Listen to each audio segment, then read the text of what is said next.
We're going to continue our journey of the Yoga Sutras. Today is a good one. We've been working towards this for a few weeks. We're in the part of book one where Patanjali is telling us all the different ways we can meditate. So he's told us about breathing and concentrating on sense perception, light within, sleep. And then finally we get to Yoga Sutra 139. And this is what he has to say. You can do any of these things, or by meditating on anything one chooses that is elevating.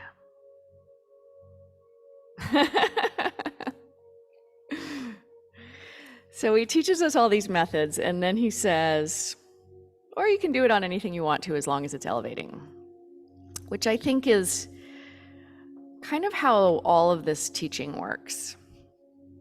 If we understand the why, and we have a why for our actions, whether it's our yoga postures or our meditation practice, then we can trust ourselves to find our way. And sometimes we don't know where to start. So if you have no experience at all with meditation or physical yoga practice, it's hard to sit on your cushion or roll out your mat and say, okay, I'm just gonna figure it out. So a teacher, he says, can guide the way, kind of point out the different ways of trying things, but ultimately, it's really about what the practice is creating for you, and you can start to choose for yourself once you have some basic guidelines.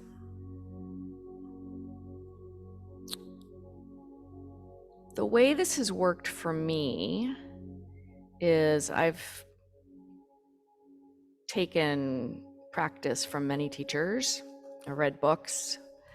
I've tried lots of different things. And I recommend that when you're beginning something new. So if you're new to meditation, get on Insight Timer or join us on Sundays. And coming up soon, I should tell you guys this, Wednesdays at 12 o'clock, Holly's going to begin teaching a meditation class on Zoom. So you can join us for that if you'd like. But where I was going with this is try lots of things and find what works for you. And then stick with what works for you and choose what you need based on what's going on with you. So, for example, my core practice of meditation is a breath practice. It works in so many situations for me, whether I'm agitated and need to calm down, whether I'm sleepy and need to get alert. There's just lots of great things that come from bringing my attention to my breath and using my breath to create stability, alertness, all of the things it can do for us. Sometimes I practice loving kindness meditation. Usually it's when I'm not feeling it. So if I'm annoyed by the world or a human being or myself, and I can bring my awareness to that, when I sit down to meditate, if I have that awareness, I can choose to use a technique that's going to cultivate and elevate me. So, may I be happy, may I be healthy, may I live in peace. May the person annoying me be happy, be healthy, and live in peace, and maybe they won't be so annoying. There's lots of reasons to pick that practice. Sometimes I need insight, and I'll start with my breath, and I'll open up space to just be with what I'm with. So if I'm having strong emotions, give myself permission to feel into those. And then I usually go back to my breath for a stabilizing practice if it gets to be too much. Lately, I've been working with a mantra practice which is a repetition. And I've shared this already, but the mantra that I've been using lately is the sound Yahweh. I find it comforting. It works for me. You may have one of your own that you enjoy. You may invent one of your own that works for you. And that's really what this sutra is saying, is as long as it's elevating, which is the aim of our practice, is to elevate us, then go for it. Before we begin today, does anybody else that's not in Noble Silence, because they're in teacher training this morning, have a technique they want to share that they go to regularly?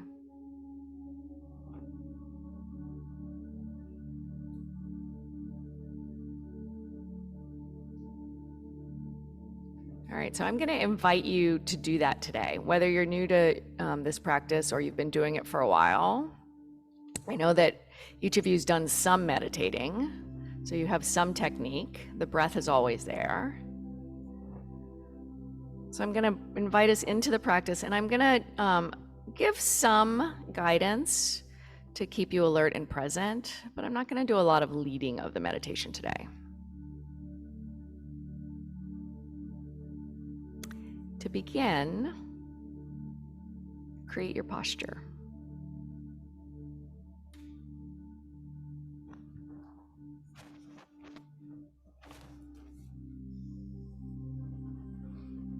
Create it so that you feel alert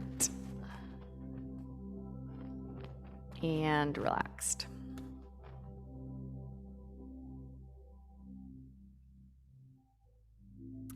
And if it's good for you to close your eyes, you're welcome to close your eyes.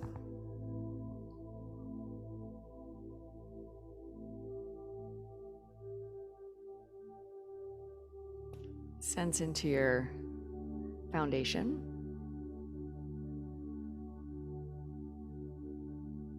And do something on purpose with your hands.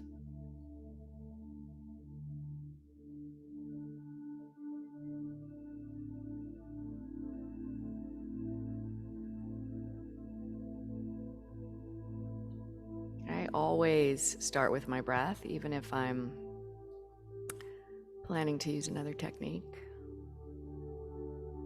Connects my mind into my body and helps me get settled down.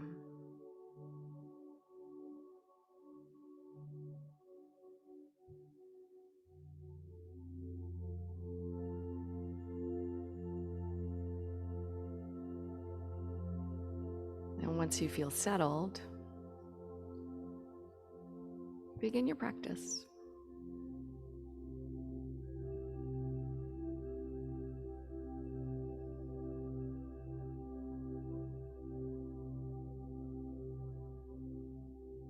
If there's any reaction to the idea of your practice uncertainty, just observe that. Sometimes a half smile is helpful. Trust yourself.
mind wanders into story.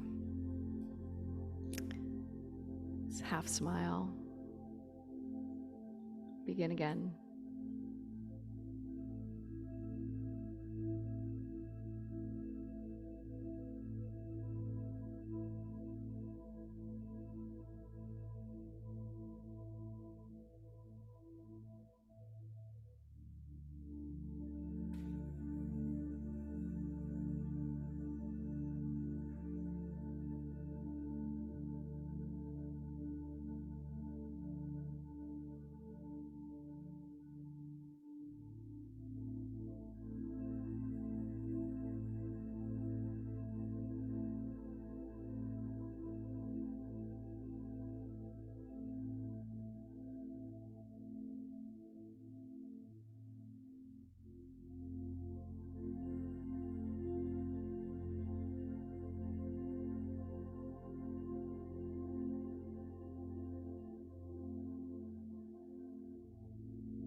If sleepiness comes in, try a stronger breath.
If concern or worry show up,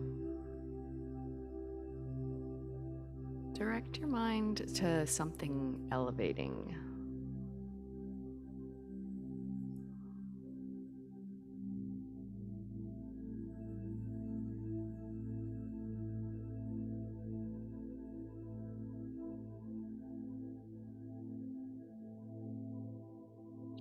If your physical body is loud,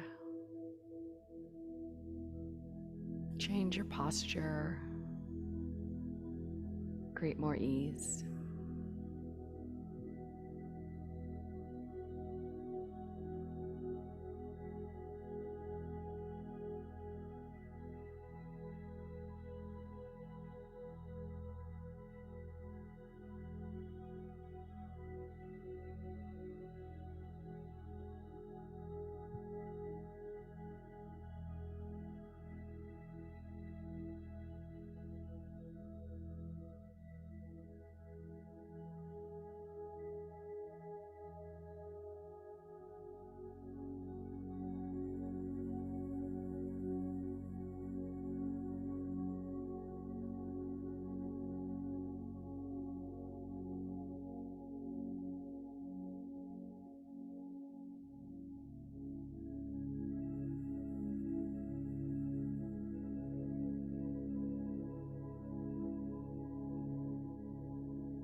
One breath at a time.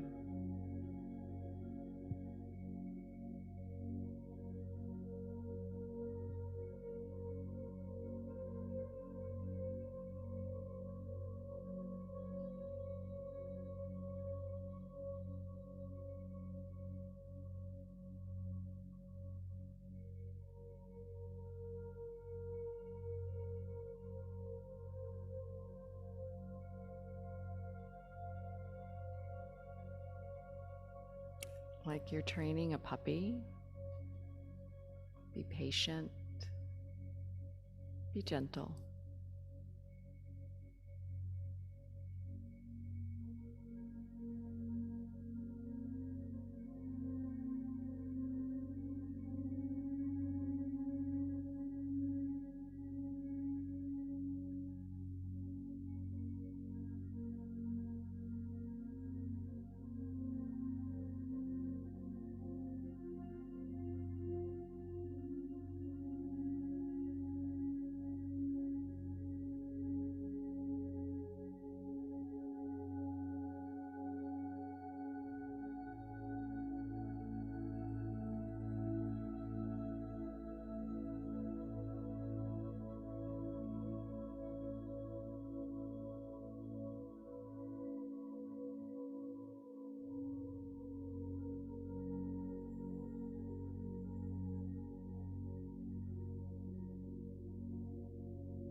to breathe a little more deeply.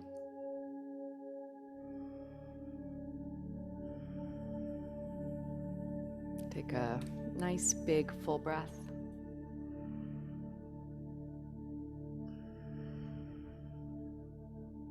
And when you're ready, open your eyes.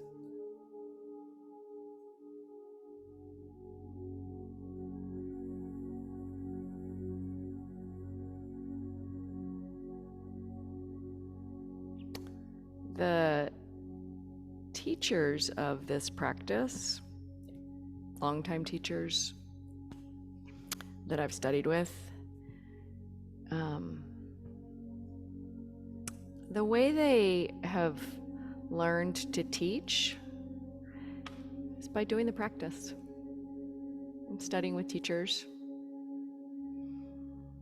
It's not rocket science, just practice. And for those who are coming up as teachers, because there are some of you in the room today, practice, patience, and trusting yourself. And if you practice and you're in inquiry and awareness in an ongoing basis, you will trust yourself because you'll know it's real.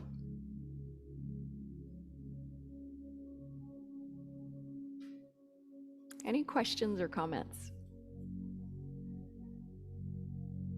Yes, Jessica. I was just thinking to myself of how wonderful childhood is, and you're kind of like always in a meditative state, and you're kind of just always right there with whatever you're doing. At least that's how my experience was. And then you get older. Oh, as a child, you said. Yeah, and then you get older and you realize there's more and more junk. And it's just like getting back to the basics of what's right here, right now, and constantly getting out of your thoughts and just being like right here back to a childlike state, like constant. That's my strive. It's a good one.